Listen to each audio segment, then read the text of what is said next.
Tell us a little bit about what your role is in terms of your activities with Badminton Denmark. Yes, I'm in the board of Badminton Denmark. I started in 2015 because I was at that time I was elected as the chairman of Badminton København, which is the regional part of badminton here in Denmark. And a year later, I actually get in to be head of the finances in the board. So I'm into really a lot of things in Badminton Denmark. And for last year, I was actually acting CEO of Badminton Denmark because our CEO was stopping.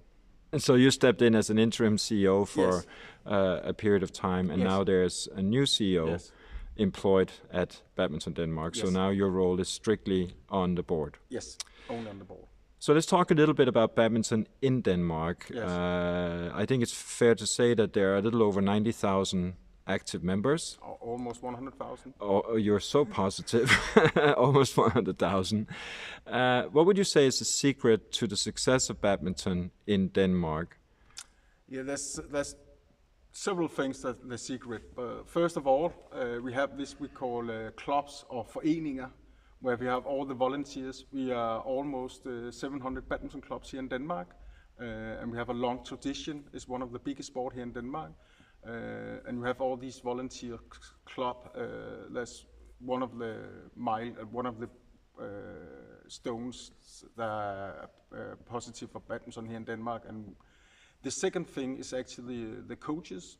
We have a lot of good coaches here in Denmark, and we have tradition to educate coaches from small kids up to the highest level. And you can see we have some really good national coaches here in Denmark, and they actually go, before they get national coaches here in Denmark, typical, they went to other countries and get the experience to be a national coach before they come back. So we have a lot of really good coaches at all levels.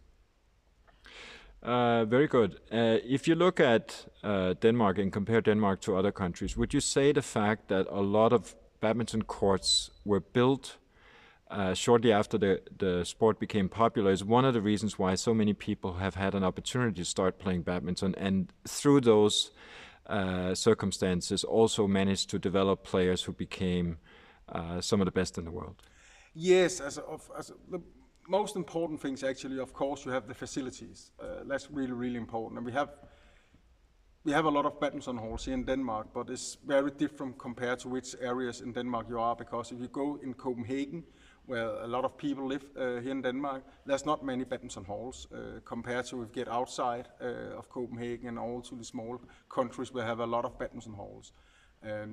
But the other things that's important is actually the good thing about badminton is both an individual sport, but it's a team sport as well.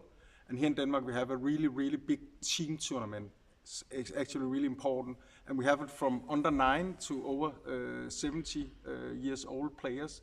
So I think that's most important, because you have this team together. You step up as a team and you play as a team, but you still train. You need to train with others to be better badminton players. So you're depending on all your teammates as well. Very, very good. When we look at the future of the sport in Denmark, I don't think it's any secret that the sport is not as big as it used to be.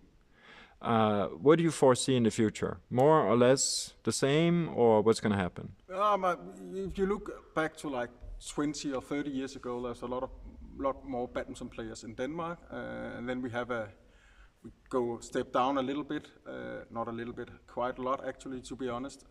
But the last 5 to 10 years, we're actually growing, and we're still growing, and I hope we can get over the 100,000, maybe 130,000 who play.